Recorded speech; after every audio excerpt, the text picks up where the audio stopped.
Dua oknum polisi diduga terlibat dalam kematian gadis muda Gita Fitria.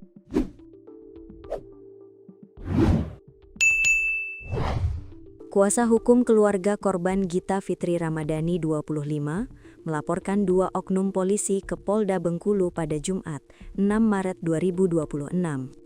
Polemik kematian Gita Fitri Ramadhani 25, perempuan muda asal desa Batu Bandung, Kecamatan Muara Kemumu, Kabupaten Kepahyang, terus bergulir.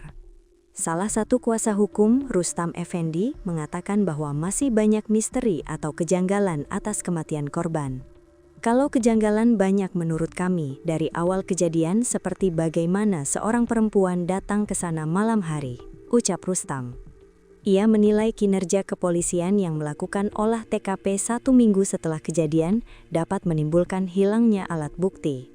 Ia juga menyayangkan keputusan pihak kepolisian yang telah menetapkan tersangka sebelum ditemukan alat bukti, serta dilakukan proses autopsi jasad korban. Selain itu, berdasarkan informasi yang ia dapat, jenazah korban sempat dipindahkan ke pondok oleh oknum yang berwenang. Oknum yang ada di TKP saat setelah kejadian itu bukan tim Inafis, unit PPA ataupun bagian yang menangani hal itu. Bahkan informasinya jenazah itu sudah diangkat ke pondok, jelas Rustam. Lanjut, Rustam mengungkapkan bahwa meteran yang menjadi sumber arus listrik jerat tersebut telah diganti atas perintah oknum kepolisian. Dan meteran listrik di pondok itu dinormalkan kembali, diganti dan yang memerintahkan itu oknum polisi, ungkap Rustam.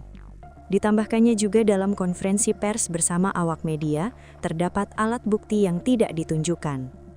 Salah satu alat bukti yang sangat janggal dan tidak ditampilkan pihak Polres Kepahyang itu, yakni 4 botol infus, kata Rustam.